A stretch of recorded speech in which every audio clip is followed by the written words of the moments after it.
CryptoTalk show where we talk about cryptocurrency, and we've got the same special guest for the last 2 episodes now. Again, Whalebone from the Whalebone Intergalactic Cafe Banco, and we've got a caller in from Detroit, Harry Arton Barbarian, and Harry just has bought crypto recently, like Mike and I here, and we're getting some advice from Ethan on how it works. And Mike, you had a question that you wanted answered. That okay? So the last time we spoke, you were telling me what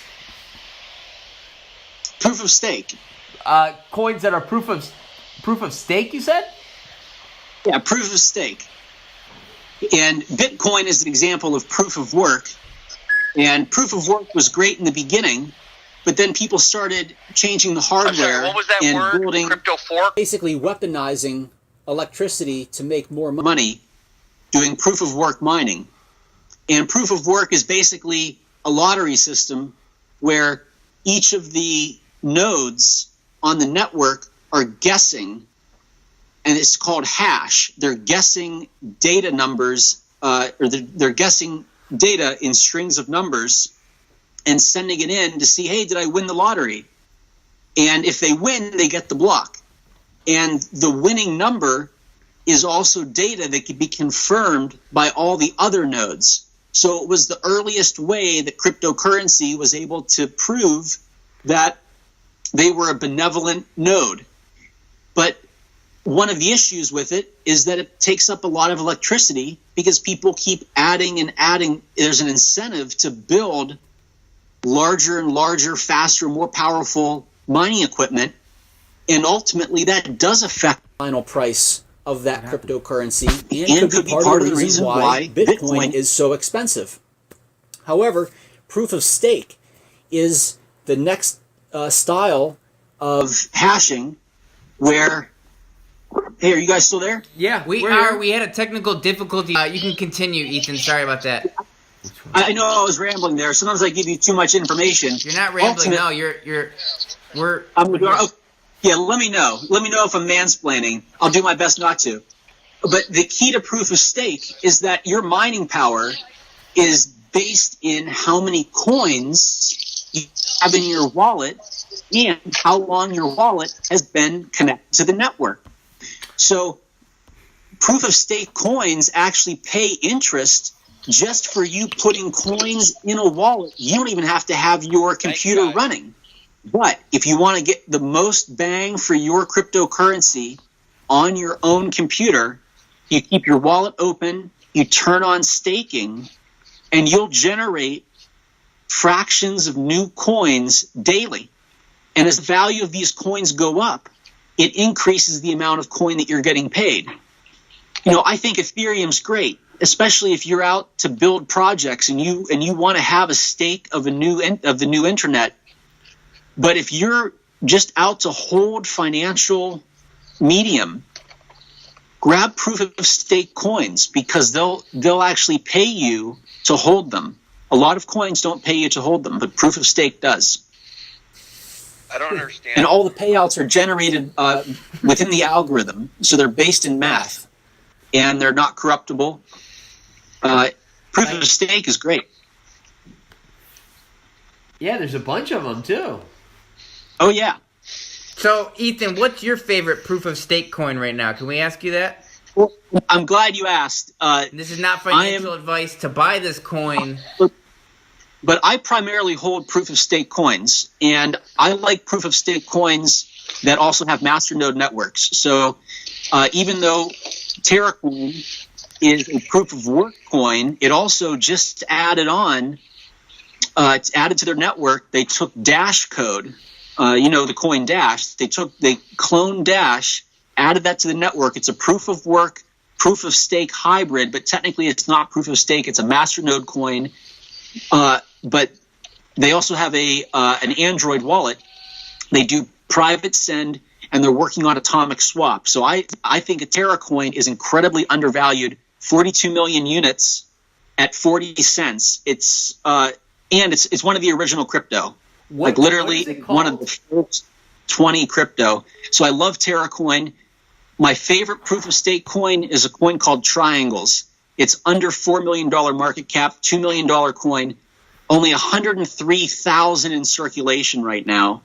There's 120,000 total, 120,000 unit coin, under 4 million market cap. Do the math on what those coins are going to be worth when that coin hits 100 million. So, and it's an anonymous coin. What's that? What coin was that? Triangles, TRI. And you can find that exclusively on Cryptopia. And I think my favorite altcoin project is a little oddity that actually has two different names. It's called Pepe Coin, and it's also called Meme Coin. And the reason this coin is special is because it's a proof of stake, proof of work hybrid with a masternode network. Only, I think, 18 million units of coins in circulation. 19. What's that? 19 right now. 19 million.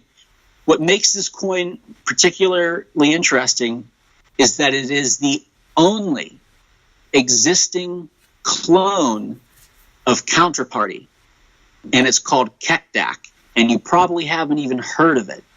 And the only way to have KEKDAK is to have burned it last year. From the summer to the fall, you had to burn Pepe. And KEKDAK, as well as Triangles, are two of Whalebone Intergalactic's most strategic holds. And we're very proud of our KEKDAK reserve. It's not even in existence yet, but it allows people to issue and exchange their own assets on the Pepe Coin blockchain, which is much cheaper to run than Counterparty.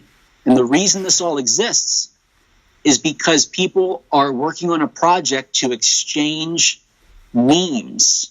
They make memes, and then they lock them in the blockchain, and they sell and distribute them. And there's a working proof of model concept of that called Pepe Cash. Pepe Cash took a shortcut. Not that it's a bad thing. They used Counterparty to run their Pepe meme network.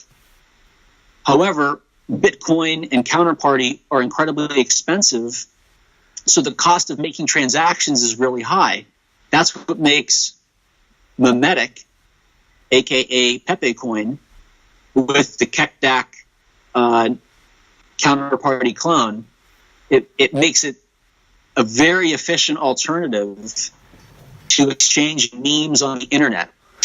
And they're working on an IPFS protocol to run from the masternodes that make up the network. It's incredibly undervalued at $1 right now, incredibly.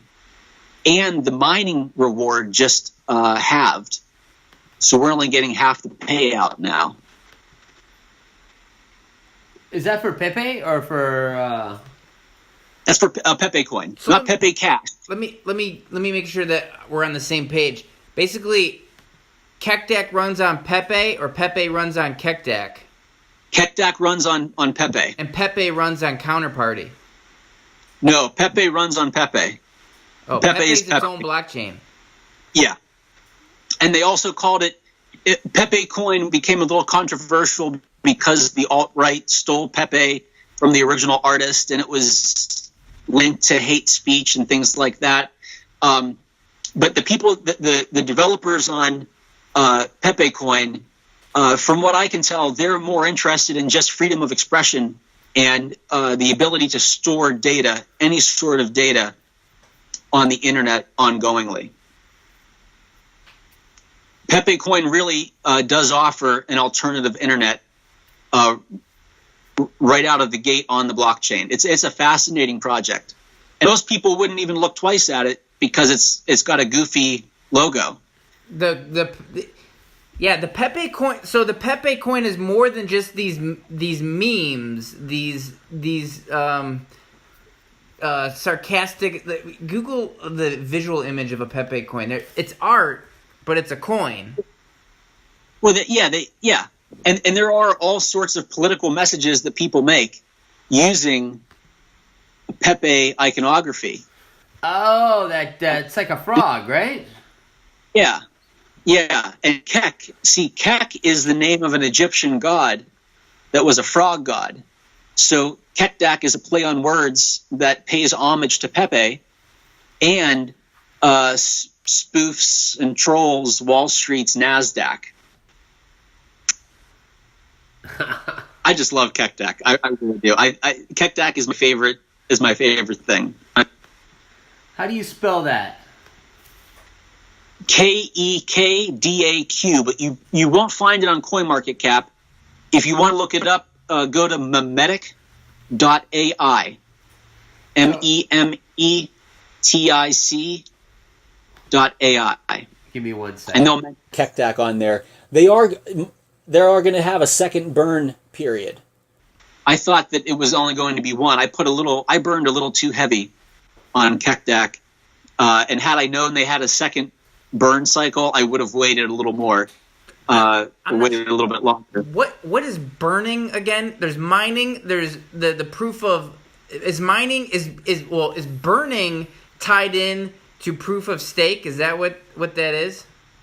No, burning is basically sending coin of some blockchain. You send it to an address that's pre-coded and hardwired, never to send out. So sending coin to that address takes it out of the network forever. And it's a way that developers can solicit investment and incentivize the adoption of new technologies to run on a particular blockchain. Because when people when they invest into a burn, they actually make that currency more scarce, and thereby making that currency more valuable. So when burning it, they're taking it out of circulation. Takes it out of circulation. It's a crazy thing, but people will say, all right, we'll do a burn and we're going to get rid of coins. Packcoin, I believe, Packcoin, that was the whole reason Packcoin was going up, is because they went from 300 billion to 3 billion. I forget the number, but they basically went down in number of issuance, so the value of the coin just goes up. Am I right about that? No, I think it was because it got like shilled. People were like talking about it, so it jumped up because it still has 3 billion coins or trillion. That's a lot of yeah, it's a lot of zeros. These are the millions. These are the billions. So it has 3 trillion coins. I think they are working on moving to 3 billion. Yeah. It could be in the announcement. There's somewhere. Yeah, it was like a fraction of a penny. Like you could get like 100 million for like $200, and then it shot up to it wasn't even a penny, but it shot up to where whoever had 100 million made like 10 grand off that coin. It's crazy. Yeah. Yeah. That's the way to go, though, if you want to make high money, is to buy like some coin that's a fraction of a penny. Well, that's Whalebone's game, right? It's to get it early, but it doesn't matter when you get it or at what cost you get it. But you want to get as much of the network as you can. Like get 1% of a coin. Imagine if you had 1% of all the Bitcoins. You'd be. And there was at some point where every Tom, Dick, and Hank could have bought 1% of Bitcoin. That time did exist. Yeah. And that time now exists for the altcoins. So if you can't afford, get yourself 1, 2, I recommend no more than 10% of a coin. If you hold 10% of a coin or more, it actually can damage that coin's economy. It's good to have other people using your coin too.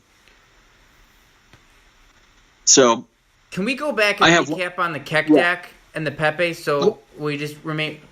The Pepe is the Pepe is a meme, but CryptoTalk runs on Pepe. And what is CryptoTalk? Can you just sum it up really concisely, like in a sentence or two, what CryptoTalk is that runs on Pepe, and why Pepe is a currency and artwork?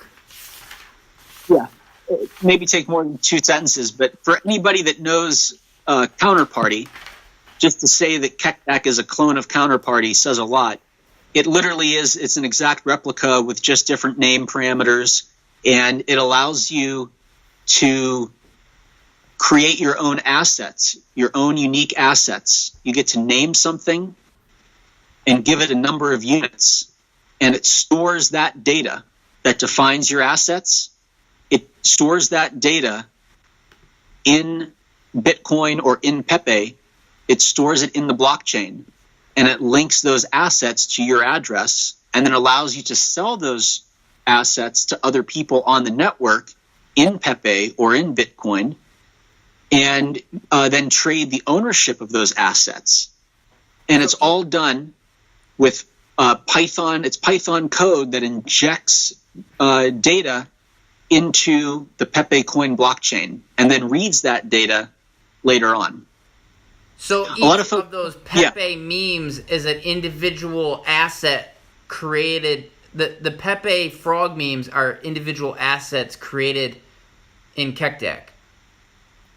Yeah, and honestly, CryptoTalk doesn't have a lot of artists right now that I know of. They could still be underground, but most of the meme artists that I know of are on Pepe Cash. But I have seen lots of memes showing up on my Telegram feed coming from the group of people who are working around Pepe Meme Network, and they do create rare Pepe assets. These are unique images that people highly value because of their unique nature. But a meme doesn't have to actually just be Pepe. You could have all sorts of memes on the meme network. You can do so many different things with it. That's just one possible use case for Pepe. And this is one of your coins? This is one of the ones you like? This is one that I like. This is also one that Whalebone, this is one of our airdrop coins. So our airdrop coins are Triangles, Pepe coin, Terra coin, and Dot coin. I didn't talk much about Dot coin, but Terra coin and Pepe coin and Triangles are the primary coins that we can airdrop because we have pretty substantial mining networks on them, and we have enough of them right now that we can't afford to stimulate the economy with airdrops. So, yeah, if you get one of these coins and you put them on, you sign up on OddBank.xyz, you can either list goods, create bounties, or just have accounts there, and you'll be eligible for random airdrops. Well, Dotcoin is at 3 cents. That's one you can really buy a shit ton into. Yeah. Yep. Now, TerraCoin. It's like that one doesn't even pop up on TerraCoin. Actually, it does pop up. What the hell do I know? Yeah. TerraCoin's on there. That's an old coin. You're going with a lot of coins that don't have a lot in circulation, which means that they can jump up real quick. That's yes. TerraCoin actually has a fair bit. It has twice the amount of Bitcoin, but relatively speaking to a lot of the new coins, that's, as you said, that's actually pretty scarce. Bitcoin is in itself pretty scarce. Right. I do scarce coins, especially Triangles. Yeah, Triangles is crazy. That's circulation supply is 103,000. Yeah, and if you go to the exchange, if you go to Cryptopia and try to buy Triangles, I think there's only 3,000 available. So there's only 3,000 on a market, and from my calculations, there are a total of about 36,000 coins in active wallets. So I think that the economy is actually much more scarce than we even realize. Right. And what is your prediction? What do you think a price prediction for that would be?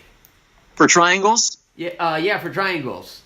Well, for triangles, so I value every coin. I think any coin that's around with any community is going to hit 40 million. I think that's a really fair estimate on any coin. So triangles, I like it well above 1,000.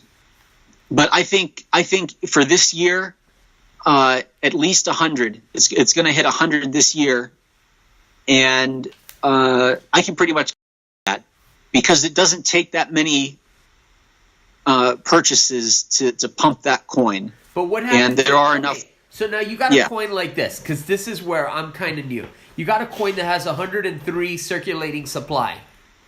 Yeah. Is this a coin that's being mined right now? Only proof of stake mining. There's about 50 wallets running on a regular basis. Okay, so now, let's say I go in and I buy 1,000 coins. It's like, and I just hold them. I don't do anything with them. Yeah. What happens then? Well, first of all, 1,000 units of triangles you won't get them for $30 or $20 each. By the time you buy your last one, the price will be well over $50, $60. So it would take you probably 3 to 5 Bitcoins to buy 1,000 triangles. And yeah, I think the best thing to do if you buy 1,000 triangles is get them in a wallet and start staking. The way it works is when coins are on the exchange, if those are proof of stake coins in any way, the exchange makes the money from us holding our coins there. And that's sort of an unspoken exchange between day traders and exchange managers because they get the profits. We don't ask for the profits. They probably should give us free trading fees, though, honestly. But really, everybody should be holding coins in their own wallet. It creates scarcity in the market, and it secures the network. So 1,000 triangles, you'd probably earn 1 triangle a day if you were staking that. Maybe you'd get 1 triangle a day. From 1,000 of them. From 1,000, yep. So if you own 1,000 of a coin, then of that coin on this network. Is it if it 1,000 of any coin will produce about 1,000 or will produce 1,000 of any coin will produce about 1 coin a day in a proof of stake model? No. That's just this particular coin. In fact, most coins would take a whole lot more to produce that much. It's just, if you have 1,000, I know from my wallet what I'm getting, and 1,000 coins would get you about 1 coin a day. Which, by the time you purchase them, that would be probably $50, $60, maybe even $100 a coin. But here's the thing about triangles, and I'm not trying to hide this. Triangles right now is incredibly low volume. Incredibly low volume, $4,000 a day. So even if you have $1 million in triangles, you can't cash out. It's not liquid enough. And quite frankly, you try to sell all those triangles, the value of your last triangles will be under $1. That's just the reality of these networks until they're more widely adopted. Ideally, triangles would also be exchanged on Bittrex. And in fact, Bittrex is where I've bought all of my triangles way back when that was the only exchange they were on. The coin died, was then rebuilt, and resurfaced on Cryptopia. So another interesting fact is triangles actually has a working node on Bittrex.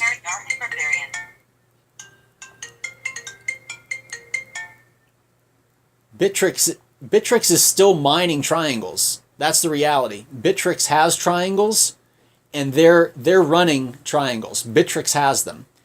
And I know that for a fact. I just got real quick clap. Oh, yeah. For the audio sync. Bittrex has a running node. I think if I have 2 predictions, I think triangles and I think TerraCoin are going to end up on Bittrex by the end of this year. And when that happens, both of those coins are going to go through the roof. Awesome. And once again, this is not financial advice. We are just crypto talking here.